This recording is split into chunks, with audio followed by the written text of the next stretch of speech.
Hi, I'm Coach Corey Wayne. This is my video coaching newsletter, and the topic of today's newsletter is going to be why girls from broken homes make terrible girlfriends. Not always, but most of the time, especially having done this for 20 years, when I got guys that are writing in with that they're following what's in the book and they're having some difficulty, 99% of the time it's a chick that comes from a broken home. Dad did a really terrible job of raising her. So she has no sense of honor, no sense of loyalty. She may be hot, but if you guys ever seen the Hot and Crazy Matrix video, it's pretty accurate. So this particular email, this guy just got out of a 3-year relationship, and I guess he was in the middle of the relationship when he came across my work. But the girl he was dating, all the people they hung out with were like hippies, lefty anarchists, and all the women have tons of male orbiters. This is probably like groups of dudes that, they say they're male feminists, that kind of thing, hoping that they're going to be able to slide in there.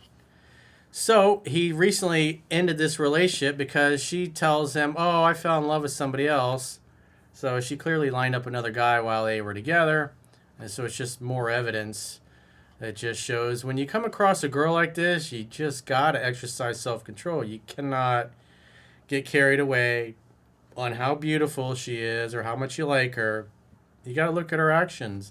And it's also important to investigate what's her family life like. One of the best questions to determine whether a girl's like is, what's your relationship with your father? Are you close? Are you guys close? Are you and your dad close? Do you love your dad? And when you hear, oh, my father's a narcissist, I hate his guts, I never talk to him, that should usually be a red flag. So he says, Dear Corey, thanks again for your work. It changed my life. I'm reading Mastering Yourself for the second time now, and I'm getting network chiropractic care, drinking green smoothies daily, and soon we'll do colon hydrotherapy. So he's taking care of his body seriously. It's all the stuff that I talk about in Mastering Yourself with the green juice and the smoothies, the different nuts, the things that I do to stay healthy. A lot of guys are always going, Coach, you look so young. Man, I'll tell you what, the green juice makes a difference. Helps keep your body cleansed and properly detoxified, plus it gives vital nutrients and minerals, and nothing makes you feel better than a nice fresh glass of green juice or a green smoothie. Actually, I had a green smoothie after I ran 2 miles this morning. The nasal passages opened up. Obviously, you don't have any cat hair, but man, what a difference it makes. But it's the kind of thing I could talk about till I'm blue in the face. It's, people hear it mostly goes in one ear and out the other, but the ones that actually have the guts to try it, it's a paradigm shift. Especially if you had all the kind of health problems like I used to have as a kid, was constantly getting sick, constantly getting colds, constantly getting the flu. Like get rid of the flu and then would come back 2 weeks later. Not as bad, but it's just, oh man. The winters were always awful. I was always getting sick. And that was my life for almost 30 years of it until I figured out how the food you put in your body, how it affects you and your health. He says, I've been reading 3% Man back to back now since the past year, and I'm also reading a lot of other books, so I don't finish 3% every 4 hours, but I must have been through it more than 10 times now. I'm getting out of my comfort zone, talking to girls and asking for their numbers, and I fucking love it. My confidence is growing steadily like a tree. Well, what is confidence? Confidence is doing what you know how to do and doing it really well. Repetition is the mother of skill. Excellence is not a singular act. It's a habit. You are what you do repeatedly. Everybody starts out as a novice, so at one point it scared the hell out of him to talk to girls face to face out in public. But the more he does it, the more his confidence grows because he's rehearsing it over and over and over and over again. And then it just becomes like eventually ordering a Happy Meal at McDonald's, and it makes you happy. I recently came out of a 3-year relationship, and I broke up with her. The day after, I caught her hanging with a male friend while she said she was going to a girlfriend's birthday party, who was the sister of the guy she was hanging with. Oh, how convenient. That's really nice.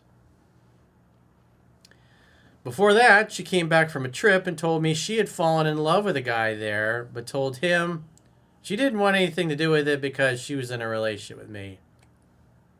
Sure. Sure. Sure. Totally believable. Just kind of happened. So again, women from broken homes are just going to continually hang out and have lots of dudes around them that, oh, they're just friends, who clearly are male orbiters that are trying to get their shot. But again, a girl that doesn't have a father, is not raised right, comes from a broken home, or hates her dad. She didn't get the attention from men that she wanted when she was a little girl. So they often make Frankenstein boyfriend projects. And even though you're her boyfriend, there's lots of other dudes that give them attention and validation in a dysfunctional way. And if you call them out on it, they say you're being insecure and controlling. When in reality, they just want to be able to basically date and sleep with whoever they want. Because often that's what was modeled for them at home. So what you do often, you do best. What you observe, you participate in. You are who you associate with. Well, she is seeing him again now and told me she's in love with him again. That doesn't happen overnight. She lined that up over many months. So while she insists she's just hanging out with friends, there's other dudes that are trying to get into her pants, and she's just going with whatever makes her feels good or better. Loyalty doesn't mean anything. Loyalty wasn't modeled for her growing up. How is she gonna even value something like that? She never saw it. She didn't experience it. I ignored red flags of her because I didn't understand your material well enough, and because I was hanging with hippies and anarchist lefties. Well, you become like the 5 people you most associate with. Where hanging with guy friends is very normal for girls in relationships. Because again, they all come from broken homes. So they didn't come from strong families where you maintain healthy boundaries. It's just like a hippie free-for-all. Free love, man. Commitments don't mean anything. And what's interesting about this, there's a quote Roger Simon said. He's a conservative person in the media, and he said modern liberalism is based upon lying, and it begins with lying to the self. And you see that a lot.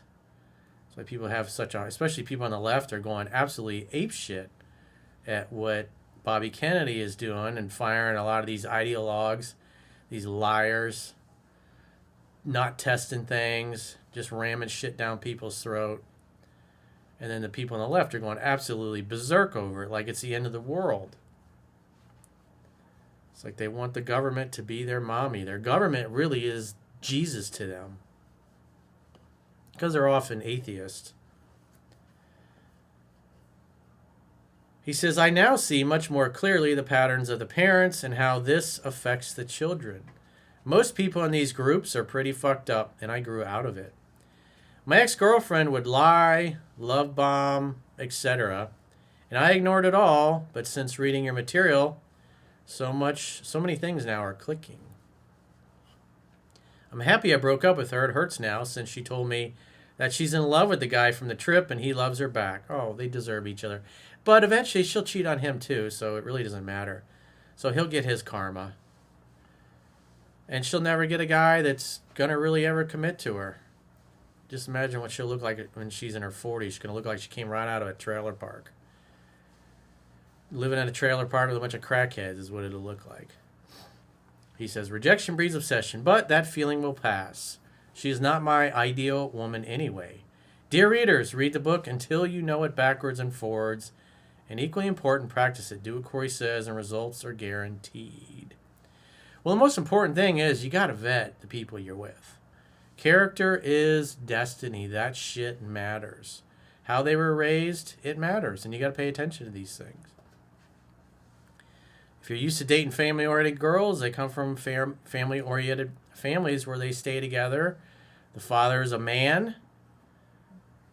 He provides stability. He keeps everybody in check, instills a sense and a code of honor in his children, doing the right things, right from wrong, that kind of thing. But when you got dating girls that come from broken homes. They tend to lean towards leftism, if you will, because that facilitates lying and dishonesty. Even though they claim to care about everybody, they just are pretty ruthless. I mean, all you got to do is any society that tried communism, socialism, Marxism, collectivism, it always ends in guns being taken away and just people getting slaughtered by the government at will. And then you end up with a mafia elite you can't get rid of. You look at Venezuela, look at Russia. It's like they're never going to get rid of that. You're never going to get rid of these criminals that run the government there. I mean, in the United States, we got a lot of criminals, but at least we have the potential to get rid of people. I mean, Donald Trump got reelected. Nobody thought that was going to be possible. So if the system was truly, totally 100% rigged, there was no way he would have ever won. And we would have ended up with Kamala and, God, what a shit show that would have been. Kamala and Biden again. God, what a nightmare. So if you got a question or challenge and you'd like to get my help, go to understandingrelationships.com, click the coaching tab at the top of your screen on any page of my website, and book a coaching session with yours truly. If you haven't already signed up for the exclusive premium members only content, and if you appreciate the channel and all the extra value that we offer you guys, go to understandingrelationships.com, click the plans tab at the top of your screen on any page of my website, and book a coaching or book a I should do a 7-day free trial. Sign up for exclusive premium members only content. And if you choose an annual plan, you get a 25% discount at the end of the 7-day free trial. And also, if you'd like to subscribe on YouTube or Spotify, there are links to do that in the video description of this video. So until next time, I will talk to you soon.